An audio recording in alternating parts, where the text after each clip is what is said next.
Hello everyone and welcome. Make a cup of your favorite drink and get comfortable because this is a wonderful time for news stories from Yellowcat. Send your own stories in the comments below and maybe they'll be in our new video. What's the worst neighbor from H behavior you've witnessed? Not from H exactly. We used to live in a property with 2 units and we were in the back. Lived there for 4 to 5 years before the new front unit neighbors, a couple in their 60s to 70s, moved in. A few weeks in, she complained about our front yard bit, which was not a shared area and it consisted of a tree and 3 to 4 small bushes.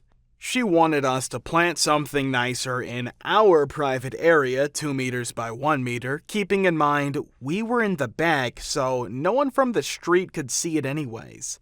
My mom told her she didn't have the time to do that, so she suggested we hire her gardener to take care of our area, and Mom told her we didn't have that kind of money to spend. Next thing you know, she sends us her grandson, he would have been late 20s, to try and convince us to change our plans to what she wanted. She hinted we should do it because he was a professional private detective and he was really good at his job. Crazy plant lady. Looked out of my window to see my neighbor leaning over my 6-foot-high fence and stretching right into my yard to saw some of the main branches off my tree.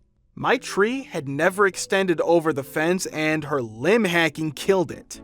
A few months later, she cut one of the wires attached to our boundary fence that was holding up a shade cloth in my backyard. I called the cops on her.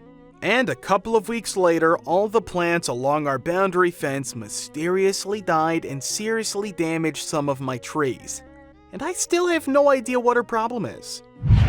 Probably late to this, but here goes. Wife in my first house after marriage, we got a completely insane neighbor. She had environmental allergies, which led to her having ridiculous reactions to any chemical. So she spied on us to make sure we didn't clean or spray anything. She had a severe reaction and threatened to sue us when she saw me lining the exterior of our house with chemicals. The chemical I was using was salt. She chased away 3 pest experts that were hired to help get termites out of my house because I couldn't get anyone to treat the area due to her insane reactions when she saw them. Finally rushed a Terminex guy on one day while she was gone. He fixed the house up and we decided to GTFO. Sold the house for a postage stamp and a pack of chewing gum. I felt like I made a great deal. Good luck, Kai, who wanted to argue price with me when I was already giving you a good deal. Enjoy the lawsuits and termites. Edit to add. The biggest problem with the workers is that they were being threatened with a lot of things, but the threat of a lawsuit was what scared them off. I talked to one owner who said, "I know we would win that lawsuit. I also know how long it would take and how much it would cost. Son, it's not worth it to either of us." I called the cops a couple times. Got 1 trespass warning when they actually stepped on my property. The rest of the time, it boiled down to the cop saying to her, "Would you please quit being a D?" To which she'd say yes. And I'd say to the cop, "Right, see you in a week." All of this is paraphrased for the really literal readers. Could have fought, could have won, would have cost money and time, neither of which I was willing to part with. Moving solved 2 problems, the other being more space. When I was a kid, we had next-door neighbors who were right-wing fundamentalist Christians, a woman named Charlene and her family. Charlene and the kids had always been just nuts. Charlene used to do things like asking me if she could see one of my toys and then writing stuff about Jesus on it with a crayon, and when I refused to go to their radical fundamentalist church with them, they were always changing churches to try to find one more fundamentalist and more badass crazy. Charlene forbade the kids to ever speak to me again, and the kids started telling everyone at school that I was a Satan worshiper, which led to a bit of awkwardness for a while until everyone else at school figured out that the kids were badass crazy. Since they couldn't find a church that was insane and restrictive and fundamentalist enough for them, they started a new one in their house. We discovered this one Sunday morning when we woke up to the sound of really loud, really bad Christian music coming from their house.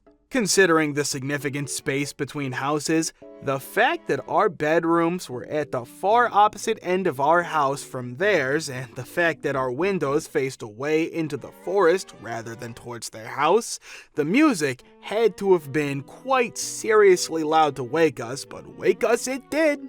When we looked out the window, we found their front lawn was covered with cars, and their driveway, and the street in front of their house, and the street in front of our house, and our driveway. My dad got up, got dressed, and went over to ask them to please remove all their cars from his property. A few minutes later, he came back and explained that they told him he was an ungodly minion of the devil and to go away. So he called the cops, who showed up and made everyone move their cars off his property. The next week, repeat. The cop showed up, but they had someone waiting at the window, and as soon as the cop car pulled in, they came running out the door to get to their cars. As soon as the cops left, they came back and parked back in Dad's driveway, etc. The next week, repeat. This time, we had to shoo people off of driving onto our lawn. We had a stone wall blocking our lawn off from the street, but they were driving around it onto the lawn. Dad completely flipped because if any of them had driven onto the part over the septic tank, they could have collapsed it and cost him tens of thousands of dollars to get it replaced, not to mention making the house uninhabitable while the work was done. They told him he was an ungodly minion of the devil and they'd park wherever they wanted to. I told them I'd scratch the H out of their cars if they didn't move. I was a kid. What were they gonna do to me? They moved. We had already called the cops anyway for the people who had parked on all of the less hazardous parts of the property and run away. After that, we had to be up before them every Sunday to be ready to run out and stop them from driving onto the lawn. Dad tried talking to the cops about the fact that they were not in fact accomplishing anything for us since they never towed or arrested anyone, but they basically gave him a mealy-mouthed excuse about the neighbor's freedom of religion, which basically amounted to, we're not going to do anything against Christians.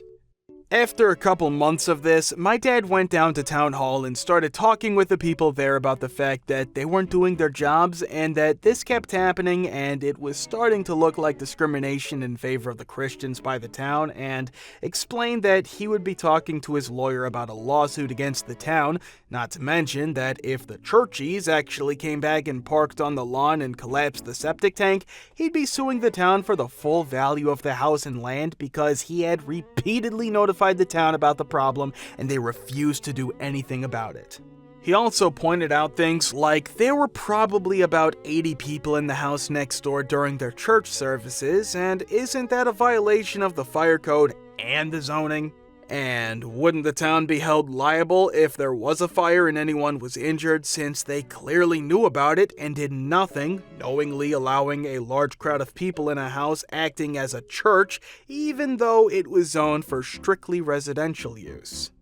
That Sunday, the cops came and blocked off the street on either side of our houses, so people would have to talk to them instead of leaping into their cars to run away. Tow trucks showed up to remove anyone parked on Dad's land. Not enough. I think they sent about 4 tow trucks, and there were about a dozen cars parked on Dad's land. A fire truck showed up to emphasize the point.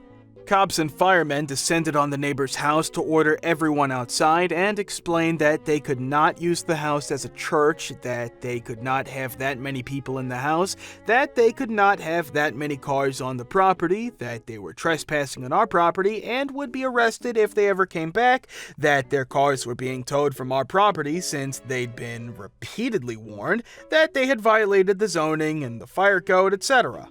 Charlene lost her mind. She ran over to our front lawn, stood in front of our house, and started screaming at the top of her lungs about how we're going to age. You would think she'd tire of this after a minute or two, but she went on and on and on. Eventually, my dad went out the back door to walk over and talk to the cops, who were next door busily issuing formal orders to the 80 or so churchies that they were not to do any of this stuff to us anymore, and told the cops they were going to remove Charlene from our property now, please. The cops tried to argue that she had a First Amendment right to religion, but Dad pointed out that that doesn't give her the right to express her religion on our front lawn and demanded his property right be protected or he'd call his lawyer about starting that lawsuit.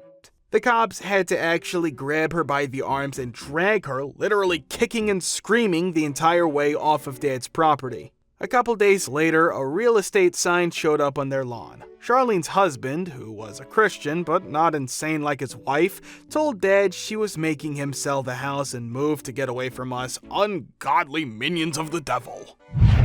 My neighbor, Crazy Old B, 1 week after buying my house, asked me to remove the pile of roofing shingles from the corner of my lot. She asked nice enough, however, I informed her that I had an entire kitchen to install, a bathroom to put in, house was stripped when I bought it, and floors that needed redone.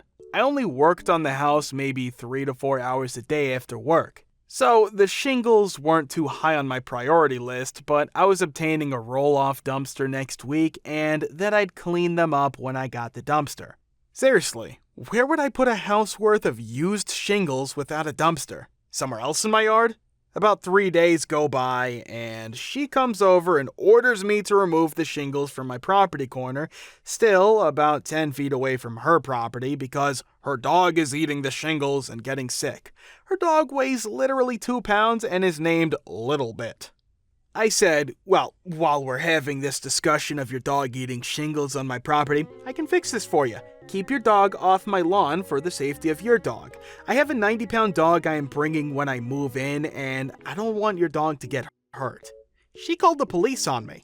I informed the officers of the dumpster coming in a few days. They asked me to hurry it up. I had to tell them, you can't hurry up a waste management company dropping off a roll-off at a residence as contractors tend to get priority. So he was fine with it. That was enough of that.